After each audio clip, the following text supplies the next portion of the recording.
Hello friends, आप देख रहे हैं लॉग्यान चैनल। मैं हूं सुप्रीमणि शुक्ल। आज हम लोग डिस्कस करेंगे 2007 का पेपर। 2007 का लॉ का पेपर यहां पर डिस्कस करेंगे। कल हम लोगों ने 2020 का पेपर डिस्कस किया था। ऐसे ही एक एक करके सभी पेपर डिस्कस करेंगे।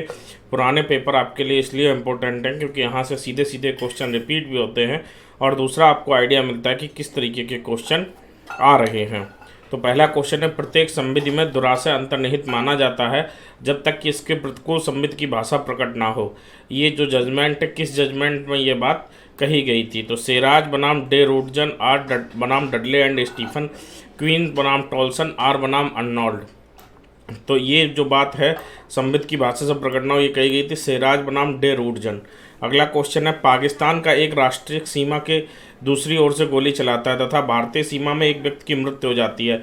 नातेदार, मित्रगण तथा अन्य भारतीय दौड़कर वहां पहुंचते तथा पाकिस्तानी को घसीटकर सीमा के भारतीय पुलिस थाने पर ले जाते। क्या भारतीय न्यायालय हत्या के लिए अभियुक्त का विचारण कर सकता है? ऑप्शन है नहीं, भारतीय न्यायालय को अधिकारिता प्राप्त नहीं है। बी हाँ। सी, उसे पाकिस्तान में विचारण हित पाकिस्तानी अधिकारियों को सौंपा जाएगा। और डी, उपरोक्त में से कोई नहीं। तो भारतीय दंड संहिता क्या कहती है कि अगर भारत की सीमा में कोई अपराध हुआ तो उसके लिए भारतीय न्यायालय विचारण कर सकता है। तो यहाँ पर मृत्यु कहाँ हुई? भारतीय सीमा में हुई है, तो वहाँ न्यायालय को अधिकार है विचारण करने का। अगला है, निम्न में से कौन लोक सेवक नहीं है? राज्य का मुख्यमंत्री, central board of film census का सभापति, बीमा कंपनी का बीमा सर्वेक्षक या राष्ट्रीयकृत बैंक का कर्मचारी। कौन लोक सेवक नहीं है? तो आंसर है आपका बीमा कंपनी का बीमा सर्वेक्षक होता है कॉन्ट्रैक्ट बेस पर। ये लोक सेवक के अंतर्गत नहीं आता। अगला है, आपको केसेस दिए गए हैं और टॉपिक दिए गए हैं, इनसे मिलाने हैं।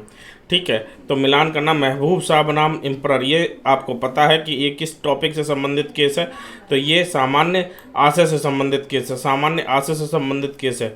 केहर सिंह बनाम दिल्ली प्रशासन, किससे संबंधित केस है? आपराधिक षड्यंत्र से संबंधित केस है।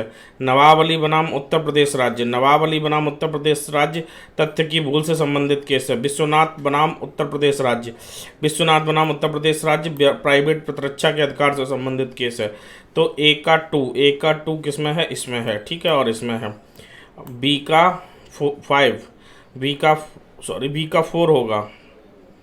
बी का 4 नवाब अली बनाम उत्तर प्रदेश राज्य सामान्य उद्देश्य से संबंधित केस है, तथ्य की भूल से संबंधित केस नहीं है। तो बी का 4, ठीक है। सी का 1 और डी का 3। तो ये ऑप्शन ए सही होगा। यहाँ पर अपना मुक्का का इस आशय से यह संभाव्य जानते हुए हिलाता है कि उसके द्वारा या को यह विश्वास हो जाए कि का या को मारने ही वाला है। का ने कारित किया है बल का प्रयोग, आपराधिक बल का प्रयोग, हमला बल अथवा हमला दोनों का प्रयोग।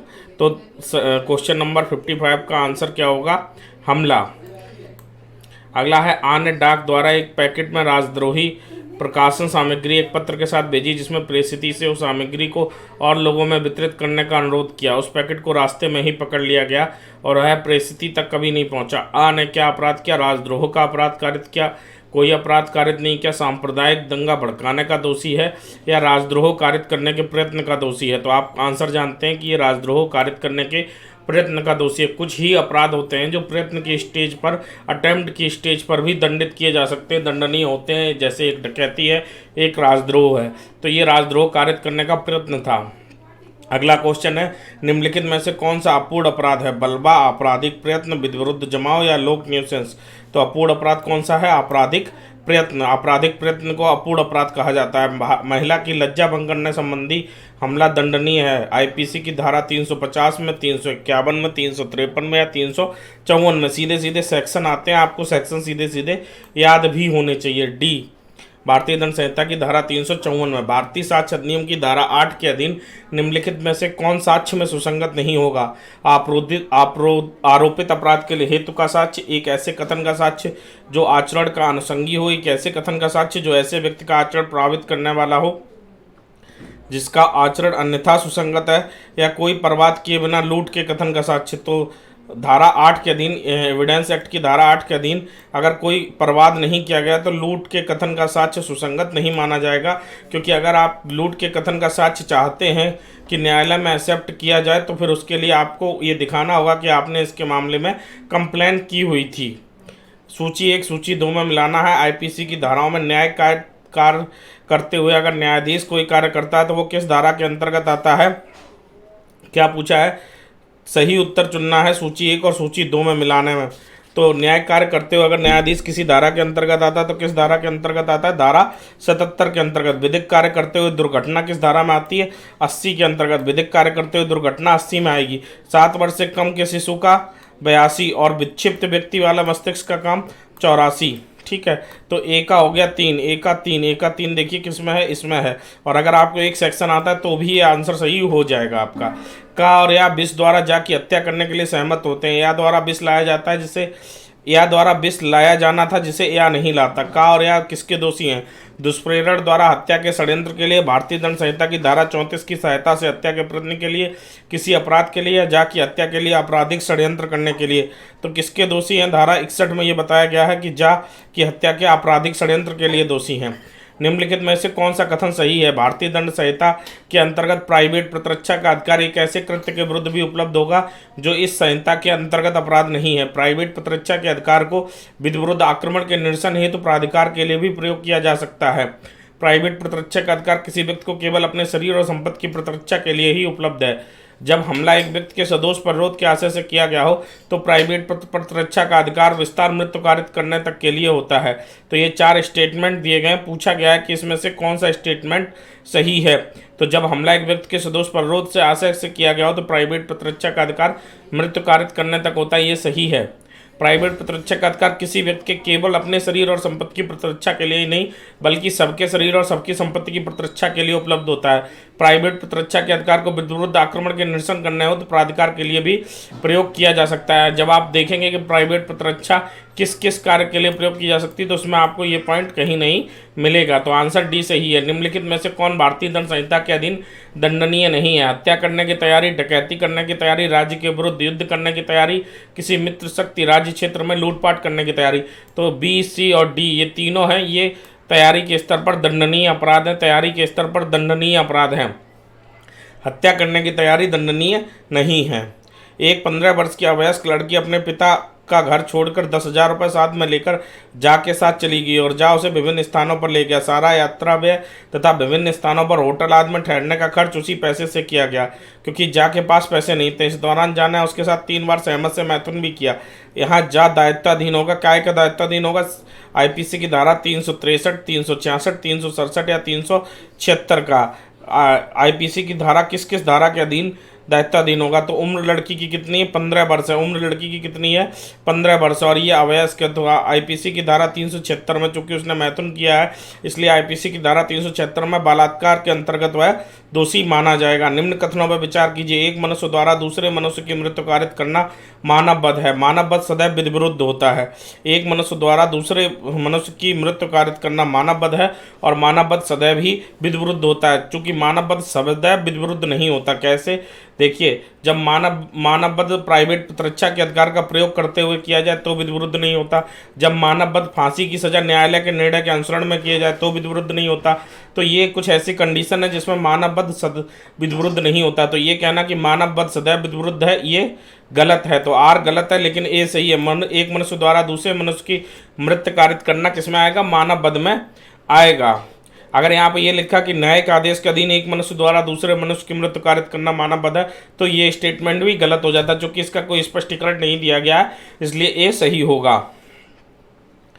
ठीक है, सही उत्तर बताइए। चोरी में आवश्यक है किसी भी प्रकार की संपत्ति लेने का बेईमानीपूर्ण आशय हो, कोई मूल्यवान प्रतिभूति लेने का बेईमानीपूर्ण आशय है, कोई चल संपत्ति लेने का बेईमानीपूर्ण आशय हो या कोई अचल संपत्ति लेने का बेईमानीपूर्ण आशय हो। तो सही उत्तर क्या है? चोरी के जब हम एलिमेंट्स पढ़ेंगे तो हमको पता चलता है कि कोई चल संपत्ति लेने का बेईमानीपूर्ण आशय हो।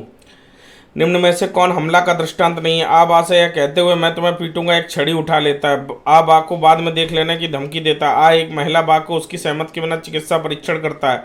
आ बा से यह कहते हुए मैं तुम्हें पीटूंगा एक छड़ी उठा लेता है। निम्न में से कौन सा हमले का दृष्टांत नहीं है? तो आ बा को बाद में देख लेने की धमकी देता है। का एक भवन के बाहर जाने के द्वार पर बंदूकधारी मनुष्यों को बिठा देता है और यहाँ से कह देता है कि यदि आप भवन के बाहर जाने का प्रयत्न करेगा तो वह या को गोली मार देंगे। का या को सदोष अवरोध करता है, सदोष बाधा डालता है, सदोष प्रतिरोध करता है या सदोष आदेश देता है। तो चूंकि निकलने का कोई रास्ता नहीं है, इसलिए ये सदोष परिरोध में आएगा। देखिए, सदोष अवरोध और सदोष परिरोध एक ऐसे टॉपिक है जहां से क्वेश्चन बनता ही बनता है, तो इसको आप बहुत अच्छे से तैयार कर लीजिएगा। अगला क्वेश्चन है, निम्न में से कौन आपराधिक प्रयत्न का दृष्टांत है? आ, जादू टोना द्वारा बी को मार डालने का प्रयत्न करता है। आ, स्त्री बा को एक विषैला पदार्थ गर्भपात कराने के आशय से खिलाता है, परंतु महिला गर्भवती नहीं थी। आ, अपना ही छाता किसी अन्य को समझ कर ले जाता है। आ, कूटकृत करेंसी नोट बनाने के लिए रंग खरीदने कोलकाता जाता है। तो आपराधिक प्रयत्न का दृष्टांत किसमें माना जाएगा? आपराधिक प्रयत्न का दृष्टांत आ, स्त्री बा को एक विषैला पदार्थ गर्भपात कराने से खिलाता है, परंतु महिला गर्भपात नहीं, तो ये आपराधिक प्रयत्न का दृष्टांत माना जाएगा। आ ने बा को 4 दांत तोड़ दिए। आ ने अपराध क्या किया? आ ने बा के 4 दांत तोड़ दिए। आ ने क्या अपराध किया? उपहत कारित करने के प्रयत्न का, उपहत कारित करने का, घोर उपहत कारित करने का, या हत्या का प्रयास का। चूंकि धारा 70 जब आप पढ़ेंगे तो आप पढ़ेंगे कि ये घोर उपहत के अंतर्गत, सॉरी धारा 70 कह रहा हूँ, क्वेश्चन नंबर 70 आप पढ़ेंगे तो आपको याद आएगा कि घोर उपहति में विसंधान या दांत तोड़ना भी घोर उपहति के अंतर्गत आता है। घोर उपहति के जो 8 से 9 प्रकार दिए गए हैं वो सभी आप पढ़ लीजिएगा, वहां से क्वेश्चन बनता ही बनता है। अगला क्वेश्चन है, निम्नलिखित में से राजद्रोह के रूप में कौन सा दंडनीय है? सरकार को उलट देने के लिए उसकी कठोर आलोचना, लोगों के विधि और विधिक प्राधिकार का अज्ञानवर्तन के प्रवृत्त रहने को उत्प्रेरित करना, सरकार की नीतियों का प्रचारात्मक आक्रमण, मंत्रियों को पद से हटाने का प्रयत्न। कौन सा इसमें राजद्रोह के रूप में कौन सा दंडनीय है? तो लोगों की विधि और विधिक प्राधिकार अज्ञानवर्तन के प्रवर्तित रहने को उत्प्रेरित करना। आ, बा को एक सिविल वाद अग्रसर करने से छोड़ने को उत्प्रेरित करने के उद्देश्य से बा के घर को आग लगा देने की धमकी देता है। इस मामले में आ ने क्या अपराध किया? दुष्प्रेरण का, आपराधिक हमला का, आपराधिक बल का, या आपराधिक अवित्रास का। तो क्या अपराध किया? आपराधिक अवित्रास का। आ, जा की हत्या के आशय से बा, जिसकी आयु 7 वर्ष से कम है, को उकसाता है कि वह ऐसा कार्य करे जिससे जा की मृत्यु हो जाए। बा को उकसाने के परिणाम स्वरूप आ की उपस्थिति में कार्य करता है जिससे जा की मृत्यु हो जाती है। आ ने क्या अपराध कारित किया? कोई अपराध नहीं किया, क्योंकि हत्या के समय बा वहां उपस्थित नहीं था। उपहत कारित करने का साधारण अपराध कारित किया। हत्या के प्रयत्न का अपराध कारित किया, हत्या कारित की। तो क्या अपराध किया? क्वेश्चन नंबर 73 का आंसर होगा हत्या कारित की। आ, जा की हत्या के आशय से बा, जिसकी आयु 7 वर्ष से कम है, को उकसाता है कि वह ऐसा कार्य करे जिससे जा की मृत्यु हो जाए। बा को उकसाने के परिणाम स्वरूप आ की उपस्थिति में कार्य करता है जिससे जा की मृत्यु हो गई। चूंकि जा की मृत्यु हो गई और उसने एक अप्राप्तव्य व्यक्ति से ऐसा कार्य कराया है, तो वो सीधा सीधा उस अपराध के लिए दोषी होगा और यहाँ पर हत्या कारित हुई है। भारत के उच्चतम न्यायालय ने भारतीय दंड संहिता की धारा 497 को संवैधानिक मान्यता घोषित की। किस केस में घोषित की? श्रीमती सौमित्री विष्णु बनाम भारत संघ के बाद में के.एम. नानावती बनाम महाराष्ट्र राज्य के बाद में प्रियवाला घोष बनाम सुरेश चंद्र घोष के बाद में सुखवीर सिंह बनाम हरियाणा राज्य के बाद में। तो किसमें क्वेश्चन नंबर 74 का आंसर क्या होगा? क्वेश्चन नंबर 74 का आंसर होगा श्रीमती सौमित्री विष्णु बनाम भारत संघ के बाद में, आंसर ए। अगला क्वेश्चन है, निम्नलिखित में से कौन सा षड्यंत्र द्वारा दुष्प्रेरण गठित करने हेतु तो आवश्यक नहीं है? 2 या अधिक व्यक्तियों के मध्य षड्यंत्र के अनुसरण में कोई कार्य अवैध कार्य लोप किया गया हो, ऐसा कार्य या कार्य लोप के षड्यंत्र के अनुसरण में कार्य करने के उद्देश्य से दुष्प्रेरक उस अपराध को कारित करने वाले व्यक्ति के साथ मिलकर उस अपराध की योजना बनाए। तो आंसर होगा डी, दुष्प्रेरक उस अपराध को कारित करने वाले व्यक्ति के साथ मिलकर उस अपराध की योजना बनाए। सूची 1 और सूची 2 में दिए गए हैं मामले, ठीक है। किस मामले को किस नाम से जाना जाता है? तुकाराम बनाम महाराष्ट्र राज्य, ये मथुरा बलात्संग मामले के नाम से जाना है। स्टेट बनाम नलिनी, राजीव गांधी हत्याकांड के नाम से जाना जाता है। बारेंद्र कुमार घोष पोस्टमास्टर हत्या मामला के नाम से जाना जाता है। और महाराष्ट्र राज्य बनाम सुखदेव सिंह जनरल एएस वैद्य मामला का नाम से जाना जाता है। आपका आंसर हो जाएगा ए। आपका आंसर क्या हो जाएगा? ए। यदि उपेक्षा द्वारा मृत्यु कारित करने हेतु विचारण में यह स्थापित हो जाता है कि अभियुक्त की त्रुटि थी, यद्यपि पीड़ित व्यक्ति ने भी समान त्रुटि की थी, तो यह तथ्य की वास्तविक चोट पीड़ित के योगदान अथवा असावधानी के कारण लगी थी, प्रतिरक्षा नहीं होगी। योगदायी असावधानी एक अच्छी प्रतिरक्षा होगी। उसके पक्ष पर असावधानी की मात्रा के लिए सदोषिता का स्तर निर्णायक घटक होगा। उपरोक्त में से कोई नहीं। तो क्वेश्चन नंबर 77 उपेक्षा द्वारा मृत्यु कारित करने के संबंध में है। इसका आंसर होगा यह तथ्य कि वास्तविक चोट पीड़ित के योगदान अथवा असावधानी के कारण लगी थी, प्रतिरक्षा नहीं होगी। अगला है का एक संदूक तोड़कर खोलता है, उसमें कुछ आभूषण चुराने का प्रयत्न करता है। संदूक इस प्रकार खोलने के पश्चात उसे ज्ञात होता है कि उसमें कोई आभूषण नहीं है। का ने कौन सा अपराध किया? चोरी के प्रयास का अपराध किया। आ ने बीए की जाली अंकपत्र के आधार पर एलएलबी परीक्षा में बैठने के लिए आवेदन किया, किंतु परीक्षा प्रारंभ होने से पूर्व ही जाली अंकपत्र पकड़ लिया गया। आ किसका दोषी है? छल का दोषी नहीं है। छल के प्रयत्न का दोषी है। छल का दोषी है उपरोक्त में से कोई नहीं। आ छल के प्रयत्न का दोषी। आ छल के प्रयत्न का दोषी अभयानंद मिश्रा बनाम बिहार राज्य के केस के भी तथ्य कुछ इसी प्रकार के हैं, देख लीजिएगा। अगला क्वेश्चन है, निम्न में से कौन सा कथन सही नहीं है? रुग्णता के कारण विकृत चित्त द्वारा व्यक्ति द्वारा आपराधिक दायित्व से छूट प्राप्त होती है यदि कृत्य मस्तिष्कीय विकृत के प्रभाव के अंतर्गत कारित किया गया हो। प्रतिरक्षा के रूप में उपलब्ध हो कि मतता ऐसी मात्रा या विस्तार तक होनी चाहिए जो अभियुक्त को व्यवहार्यता एक स्वचालित यंत्र बना देता है। स्वैच्छिक मतता ज्ञान के लिए एक प्रतिहेतु है। हत्या एवं मृत्यु से दंडनीय अपराधों को छोड़कर व्यवस्था एक क्षम्य प्रतिरक्षा है यदि कार्य तत्काल मृत्यु के अंतर्गत किया गया हो। तो आंसर आपका स्वैच्छिक मतता ज्ञान के लिए एक प्रतिहेतु है। निम्नलिखित में से कौन भारतीय दंड संहिता की धारा 34 के अंतर्गत पदावली सामान्य आशय का अर्थ नहीं है? तो सामान्य आशय के कई अर्थ अलग अलग जजमेंट में दिए गए हैं। इसमें से पूछा गया कि कौन सा अर्थ नहीं है। समूह को गठित करने वाली सभी व्यक्तियों के मध्य एक पूर्व निर्धारित योजना, मस्तिष्कों का पूर्व मिलन एवं पूर्व परामर्श। बी, परिणाम के किसी पूर्वानुमान के बिना एक आपराधिक कृत्य करने की इच्छा। सी, जो अपराध कारित किया गया उसे गठित करते हुए आवश्यक दुराशय। डी, जो अपराध कारित किया गया आवश्यक रूप से उसे ही कारित करते हुए बुरा आशय। तो आंसर क्या होगा? आंसर होगा परिणाम के किसी पूर्वानुमान के बिना एक आपराधिक कृत्य करने की इच्छा सामान्य आशय का गठन नहीं करती। परिणाम के किसी पूर्वानुमान के बिना, अगर पूर्वानुमान के साथ किया जाएगा तो ये आपराधिक आशय का गठन करेगी। निम्नलिखित में से किस मामले में भारतीय दंड संहिता की धारा 81 के अंतर्गत आवश्यकता को प्रतिरक्षा के रूप में अवचन नहीं किया जा सकता? आत्म परीक्षा तथा हिंसा का निवारण। एक निर्दोष व्यक्ति को हानि पहुंचाकर भी अभियुक्त को होने वाली हानि का निवारण आत्म परीक्षण के एक आत्यंतिक बुराई है। अभियुक्त के अतिरिक्त अन्य व्यक्ति को प्रभावित करने वाली बुराई का चुनाव। आंसर सी, आत्म परीक्षण एक आत्यंतिक आवश्यकता है। भारतीय दंड संहिता की किस धारा में विधि की अनभिज्ञता कोई प्रतिहेतु नहीं है? सूत्र का समावेश। धारा 78 में, धारा 76 में, धारा 79 में या उपरोक्त में से कोई नहीं? तो आपका आंसर है धारा 76 में। का किसकी जिसकी आयु यदि सही 7 वर्ष है अपराध कारित करता है भारतीय दंड संहिता की धारा 82 के अधीन दोषी नहीं होगा। यदि पर्याप्त परिपक्वता का है तो दोषी होगा। भारतीय दंड संहिता की धारा 82 धारा 83 के अंतर्गत नहीं आएगा। भारतीय दंड संहिता की धारा 83 के अंतर्गत दोषी नहीं होगा। अगर आयु सही 7 वर्ष है और अपराध कारित करता है तो वह दोषी नहीं माना जाएगा। 7 वर्ष है तो अपराध कारित करता है, दोषी नहीं माना जाएगा। ऑप्शन ए सही होगा। का या को दबोच लेता है, या के कपड़े में से या का धन और आभूषण या की सम्मत के बिना कपट पूर्ण निकाल लेता है। का किस चीज़ का दोषी होगा? चोरी करने के लिए, उद्यापित कारित करने के लिए, लूट कारित करने के लिए या डकैती कारित करने के लिए? तो इसने क्या किया? दबोच लिया और कपड़े में से धन और आभूषण सम्मत के बिना कपट पूर्ण निकाल लिया। तो ये काय का दोषी हो गया? लूट कारित करने का। उच्चतम न्यायालय द्वारा भारतीय दंड संहिता की धारा 34 से 149 के बीच अंतर की प्रमाणिक व्याख्या किस केस में की गई? महाराष्ट्र राज्य बनाम M.H.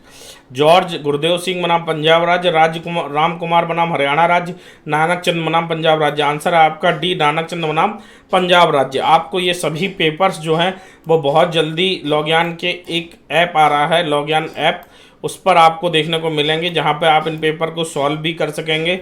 और उसके अतिरिक्त भी आपको बहुत से कोर्सेस और बहुत सी नई चीज़ें, टेस्ट सीरीज सब कुछ मिलेगा लॉग्यान ऐप पर। तो बहुत जल्दी मैं आपको बताऊंगा कि लॉग्यान ऐप कैसे डाउनलोड करना है।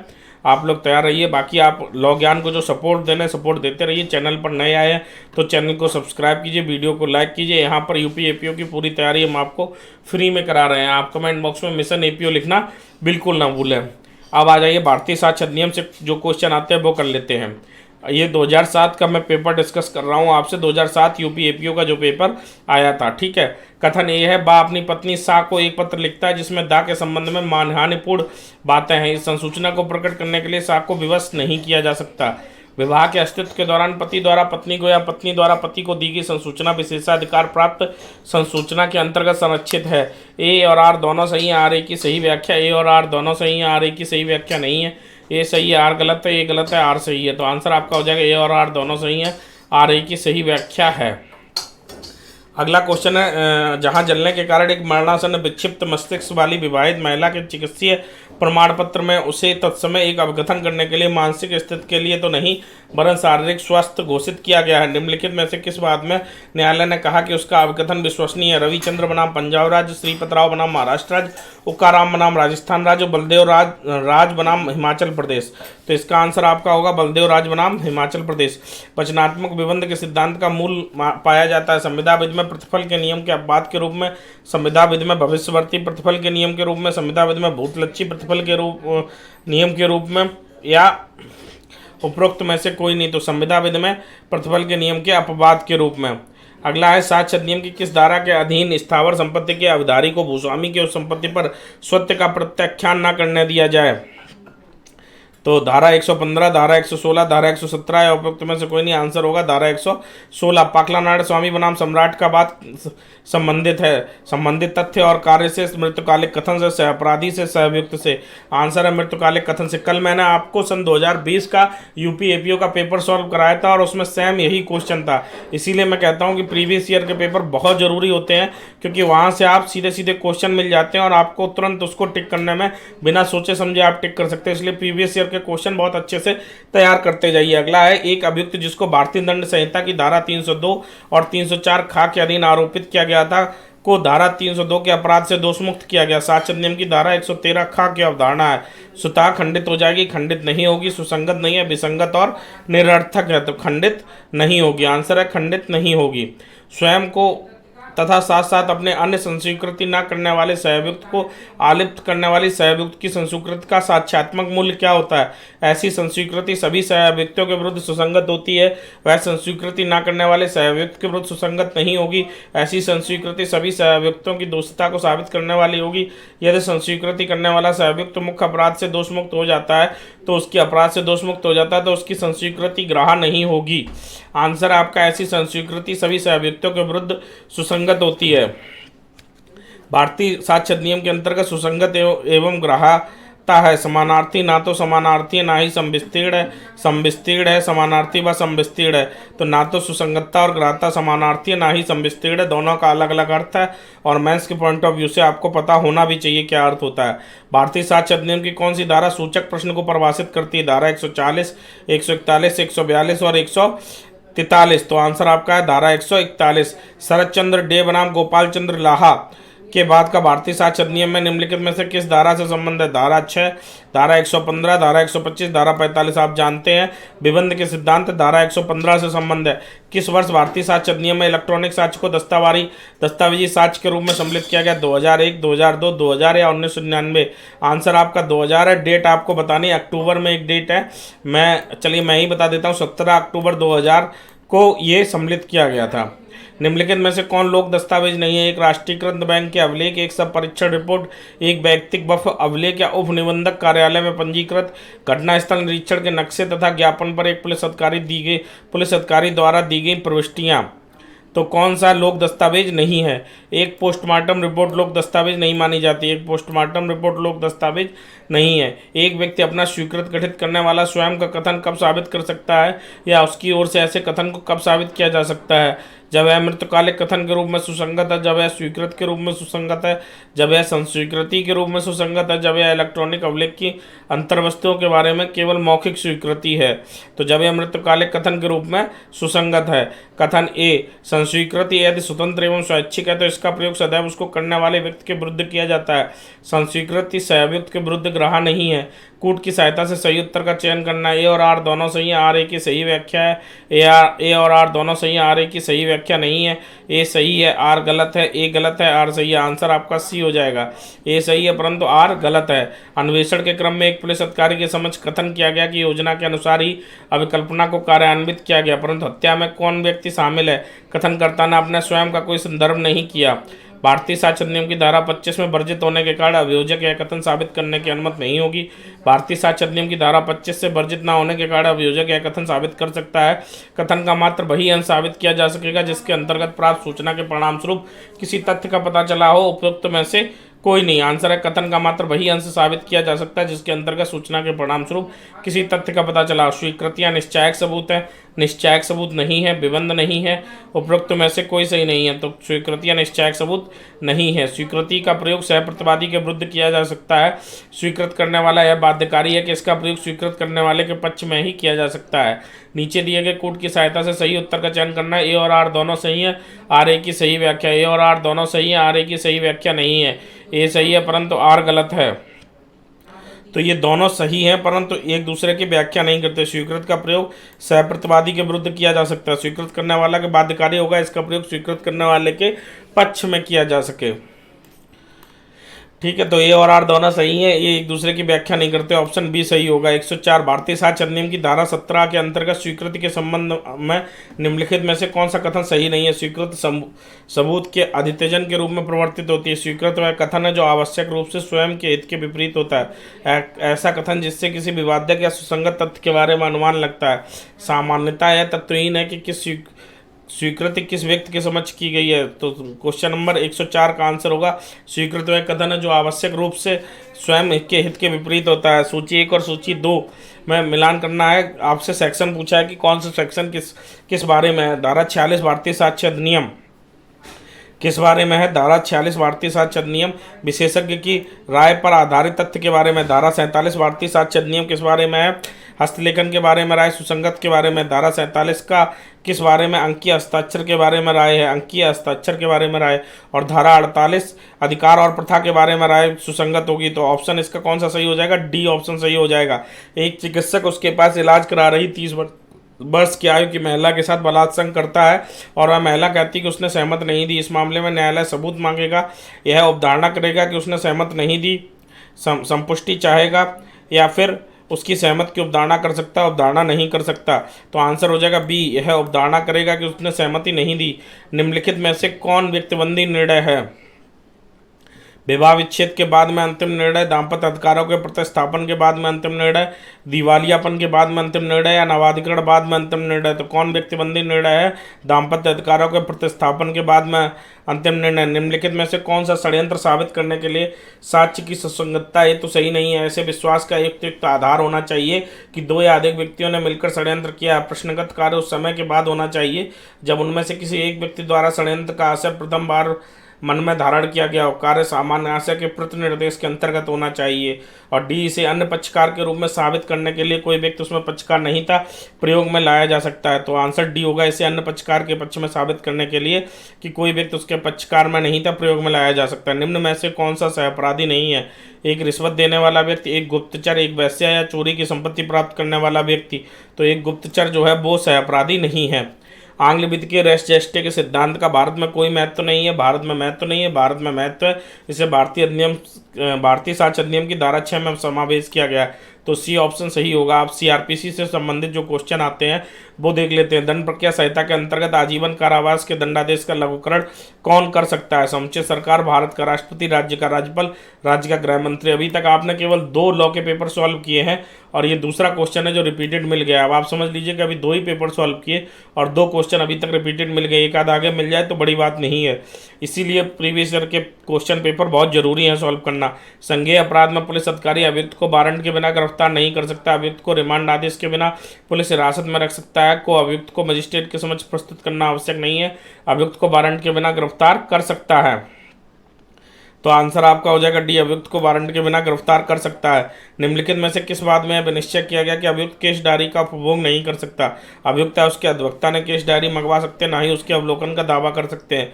उत्तर प्रदेश राज्य बनाम हरीशचंद्र मधुलिमे बनाम भारत संघ, मुकुंदलाल बनाम भारत संघ, JM देसाई बनाम बम्बई राज्य। तो किस केस में ये कहा गया कि जो अभियुक्त है वो अभियुक्त या उसके अधिवक्ता ना तो केस डायरी मंगवा सकते हैं, ना ही अवलोकन कर सकते हैं? तो उत्तर प्रदेश राज्य बनाम हरीशचंद्र सिंह के केस में। सीआरपीसी 1973 की किस धारा में वादों और अपीलों को अंतरित करने की सेशन न्यायाधीश की शक्ति का प्रावधान है? धारा 409, धारा 408, धारा 407, धारा 406, धारा 408। निम्नलिखित कथनों पर विचार कीजिए। अवैध गिरफ्तारी विचारण को दूषित नहीं करती। एक संस्वीकृति अवैध गिरफ्तारी से अविद्यमान हो जाती। केवल एक व्यक्ति को पुलिस थाने में रखना या उसके गमानगम को पुलिस थाने की प्रसीमा के भीतर ही प्रबंधित करना गिरफ्तारी के कोर्ट में आता है। गिरफ्तारी हथकड़ी लगाकर करना आवश्यक नहीं है, मात्र मौखिक उद्घोषणा से भी हो सकती है। तो आंसर केवल 1, 2, 4 सही है। दंड प्रक्रिया संहिता की धारा 70 के अंतर गिरफ्तारी का वारंट निष्पादित किया जा सकता है। वारंट जारी करने वाले न्यायालय के स्थानीय क्षेत्राधिकार के अंतर्गत, राज्य के अंतर्गत, किसी भी स्थान पर, भारत के किसी भी स्थान पर, संबंधित जिला न्यायालय के क्षेत्राधिकार में।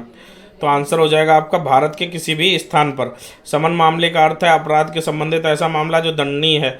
कितने से दंडनीय है? 2 वर्ष से अधिक के कारावास से, 2 वर्ष से अधिक के कारावास, 2 वर्ष से अनधिक के कारावास, सॉरी समन मामला पूछा है, 2 वर्ष से अनधिक के कारावास से होगा, डी ऑप्शन होगा। और अगर वारंट मामला पूछते तो 2 वर्ष से अधिक के कारावास से। ठीक है, ये देखिए हमसे गलती हुई क्वेश्चन पढ़ते हुए, ऐसे ही आपसे भी एग्जाम में गलती हो सकती है, इसलिए बहुत आराम से क्वेश्चन पढ़िएगा। किस बात में यह निर्धारित किया गया कि अभियुक्त के विरुद्ध आरोप विरचित करने या संज्ञान में लेने के समय अभियुक्त को कोई दस्तावेज प्रस्तुत करने का अधिकार नहीं है? अनिल राय बनाम बिहार राज्य, उड़ीसा राज्य बनाम देवेंद्र नाथ पाड़ी, बनी सिंह बनाम उत्तर प्रदेश राज्य या प्रताप सिंह बनाम झारखंड राज्य। तो आंसर आपका है उड़ीसा राज्य बनाम देवेंद्र नाथ पाड़ी। दंड प्रक्रिया संहिता की किन धाराओं में सत्र न्यायालय के समक्ष विचार की प्रक्रिया का प्रावधान किया गया है? 260 से 265, 238 से 250, 251 से 259 या 225 से 237। तो किन धाराओं में सत्र न्यायालय के समक्ष? सेशन कोड 225 से 237। अन्वेषण के अंतर्गत पुलिस अधिकारी द्वारा की जाने वाली सभी कार्रवाइयां हैं साक्ष्य एकत्र करने के लिए, विचारण से भिन्न जांच के लिए, विचारण के लिए, उपरोक्त सभी। तो अन्वेषण के अंतर्गत पुलिस अधिकारी द्वारा केवल साक्ष्य एकत्र करने के लिए कार्रवाइयां की जाती हैं। यदि अपराधी मामले की सुनवाई के दिन अनुपस्थित है तो मजिस्ट्रेट स्वविवेक से कुछ विशेष परिस्थितियों में अभियुक्त को उन्मोचित करता है। निम्नलिखित में से किस परिस्थिति में अभियुक्त को उन्मोचित नहीं किया जा सकता है? जब आरोप विरचित किया जा चुका हो, जब अपराध समनीय हो, जब अपराध असंज्ञेय हो, जब कार्रवाई प्रवाद पर संस्थित की गई हो। तो जब आरोप विरचित किया गया है तो उसको उन्मोचित नहीं किया जा सकता। एक गिरफ्तारी या वारंट द्वारा वारंट तथा दंड प्रक्रिया संहिता की धारा 82 के अंतर्गत फरार व्यक्ति के लिए उद्घोषणा एक साथ जारी की गई। बाद में धारा 83 के अधीन कुर्की का एक परिणामिक आदेश भी निर्गत कर दिया गया। इन आदेशों की वैधानिकता क्या है? धारा 82 के अधीन अवैधानिक अनुचित है, इसमें कुर्की का परिणामिक आदेश भी दूषित हो गया। एक ब्रिटिश नागरिक ने भारत में पंजीकृत विमान पर अपराध किया। अपराधी के विरुद्ध सीआरपीसी के किस उपबंध के अंतर्गत कार्रवाई की जा सकती है? चूंकि ये ब्रिटिश नागरिक है लेकिन भारत में पंजीकृत विमान पर अपराध किया, इसलिए इसमें सेक्शन 188 लागू होगा। गलत उत्तर इंगित कीजिए। सीआरपीसी की धारा 125 के अधीन एक आदेश पारित किया जा सकता है जबकि एक व्यक्ति भरण पोषण करने में उपेक्षा या इंकार करता है। अपनी पत्नी का चाहे वह पारस्परिक सहमत से अलग रह रही हो, अपनी धर्मज या अधर्मज वयस्क संतान का, अपनी धर्मज अधर्मज संतान का जो किसी शारीरिक या मानसिक असामान्यता क्षति के कारण भरण पोषण करने में असमर्थ हो, तो अपनी पत्नी का चाहे वह पारस्परिक सहमत से अलग रह रही हो।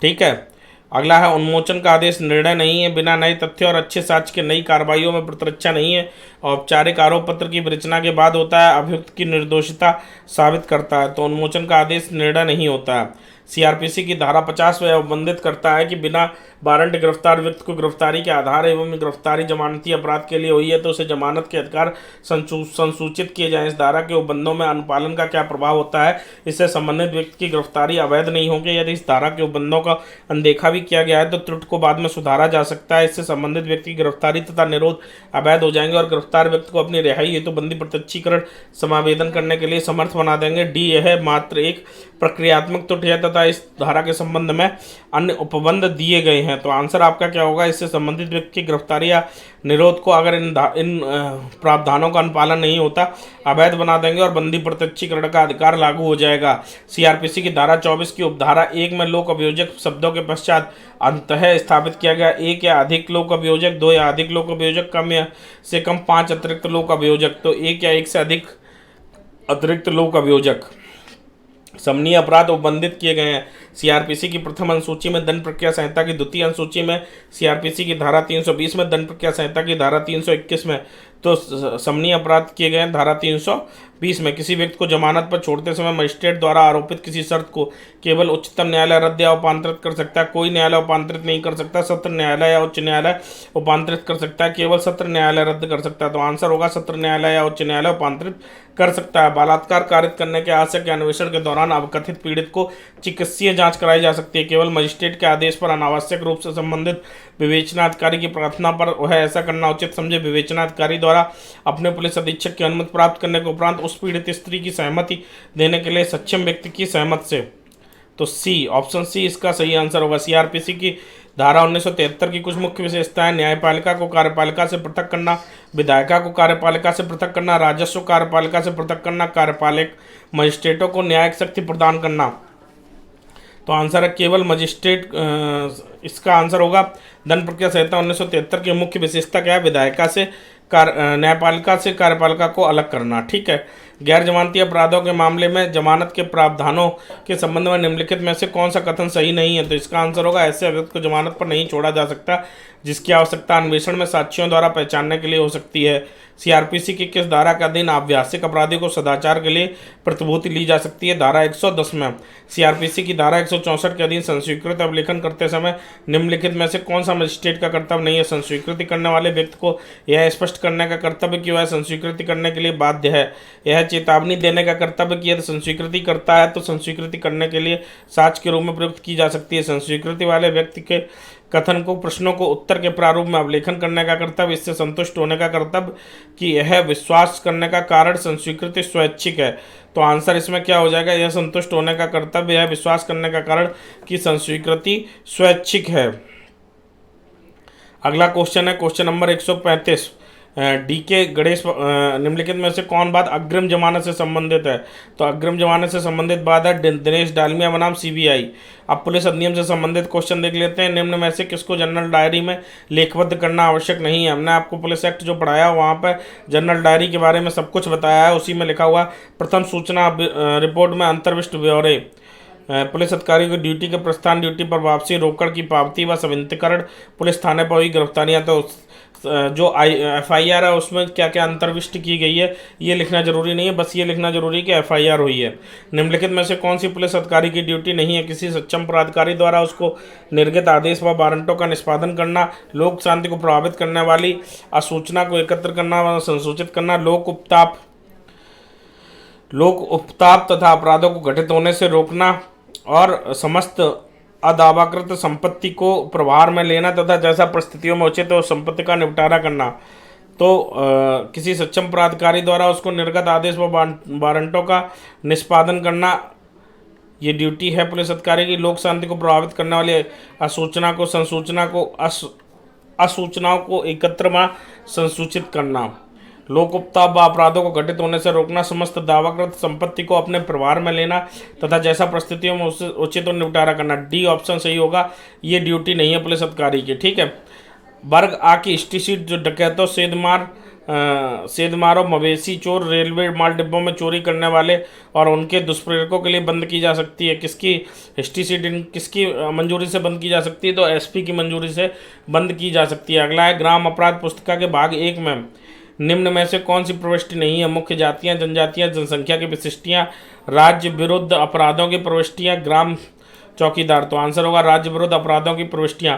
पुलिस द्वारा एक संज्ञेय अपराध में गिरफ्तारी का वारंट किसी भी कारण से नहीं रखा जा सकता। 1 माह से अधिक समय तक, 2 माह से अधिक समय तक, 6 सप्ताह से अधिक समय तक या 15 दिन से अधिक समय तक। आंसर होगा 6 सप्ताह से अधिक समय तक। निम्नलिखित में से कौन सा कथन सही नहीं है?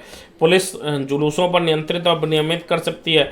पुलिस को लोकहित में जुलूस को निषिद्ध करने अन्यथा उसे प्रतिबंधित करने का आदेश निर्गत करने की शक्ति प्राप्त है। जो सार्वजनिक सभाओं को संयोजित करते हैं उन्हें पुलिस अधीक्षक से अनुज्ञा प्राप्त करने की आवश्यकता हो सकती है। सार्वजनिक सभाओं तथा जुलूसों को संचालित करने हो तो पुलिस शर्तें निर्धारित करती है। तो आंसर होगा पुलिस को लोक हित में जुलूस का निषिद्ध करना अन्यथा उसे प्रतिबंधित करने का आदेश निर्गत करने की शक्ति है। उत्तर प्रदेश पुलिस अधिनियम 1861 की धारा 17 के अंतर्गत विशेष पुलिस अधिकारी की नियुक्ति की जा सकती है। पुलिस महानिरीक्षक द्वारा, किसी मजिस्ट्रेट द्वारा, पुलिस निरीक्षक के आवेदन पर, मजिस्ट्रेट के द्वारा, वरिष्ठ पुलिस अधीक्षक द्वारा। तो आंसर हो जाएगा C, पुलिस निरीक्षक के आवेदन पर मजिस्ट्रेट द्वारा। ग्राम चौकीदार नियुक्त किया जाता है। आप जानते हैं ग्राम चौकीदार से संबंधित बहुत से पॉइंट हम लोग पढ़ चुके हैं। आंसर है जिला मजिस्ट्रेट। क्या है? एक ऐसे व्यक्ति को पुलिस अधिकारी द्वारा अपनी अवरक्षा में ले लेना विधिसम्मत होगा जो किसी मार्ग या गली में गंदगी, मैला, कूड़ा करकट या कोई पत्थर फेंकता है या छोड़ देता है जिससे जनसाधारण को असुविधा या क्षोभ होता है। हाँ, वारंट के बिना भी, हाँ, परंतु केवल गिरफ्तारी वारंट के अंतर्गत नहीं, क्योंकि यह एक अपराध नहीं है, नहीं क्योंकि पुलिस अधिकारी अधिकृत नहीं है। तो हाँ, वारंट के बिना ऐसे व्यक्ति को गिरफ्तार करने का अधिकार होगा। निम्नलिखित में से किस संगठित गिरोह की विशिष्टियां जिले के पुलिस गैंग रजिस्टर में दर्ज की जानी चाहिए? डकैतों का गिरोह, मवेशी चोरों का गिरोह, सेंधमारी का गिरोह, रेल माल डिब्बों का गिरोह। तो सेंधमारी का जो गिरोह है वो गैंग रजिस्टर में दर्ज नहीं किया जाना चाहिए, बाकी सबको दर्ज किया जाना चाहिए। क्या विवेचना अधिकारी उसके समक्ष दंड प्रक्रिया संहिता की धारा 181 के अंतर्गत परीक्षण के क्रम में किए गए कथनों को लिखबद्ध करने के लिए बाध्य हैं? हाँ, नहीं, केवल जब न्यायालय द्वारा ऐसे निर्देश दिए जाए, केवल संज्ञेय मामलों में नहीं बाध्य हैं। पुलिस अधिनियम 1949 का उद्देश्य क्या है? पुलिस को पुनर्गठित करना एवं अपराधों को निवारित करना तथा उनका पता लगाने के लिए उसे और अधिक दक्ष उपकरण बनाना। तो यही पुलिस अधिनियम 1949 का उद्देश्य है। पुलिस डायरी होती है केस डायरी, सामान्य डायरी, सामान्य रजिस्टर, उपयुक्त में से कोई नहीं। तो पुलिस डायरी किसे कहते हैं? केस डायरी को ही पुलिस डायरी भी कहते हैं। अगला है 149 क्वेश्चन नंबर। सड़कों पर गश्त लगाने के लिए साधारणतः सिविल पुलिस नियुक्त होगी, सशस्त्र पुलिस नियुक्त होगी, अश्वारोही पुलिस नियुक्त होगी या ग्राम चौकीदार नियुक्त होंगे? तो आंसर आपका हो जाएगा सिविल पुलिस नियुक्त होगी। लोक अभियोजक को माल खाने का निरीक्षण करना चाहिए 1 माह में 1 बार, 2 माह में 1 बार, 3 माह में 1 बार और 1 पखवाड़े में 1 बार। तो 1 माह में 1 बार। ये तीसरा क्वेश्चन है जो 2020 का पेपर में रिपीट हुआ है। मतलब 2 पेपर और 3 क्वेश्चन रिपीट हो गए। आप एवरेज लगा लीजिए कि अगर आपने सभी पेपर इसी तरीके से सॉल्व कर लिए तो आपके कितने क्वेश्चन रिपीट हो जाएंगे। तो आपको कैसा लगा ये पेपर सॉल्व करके हमको कमेंट बॉक्स में ज़रूर बताइए। मिशन एपीओ लिखना मत भूलिए। मिलेंगे अगली क्लास में। धन्यवाद।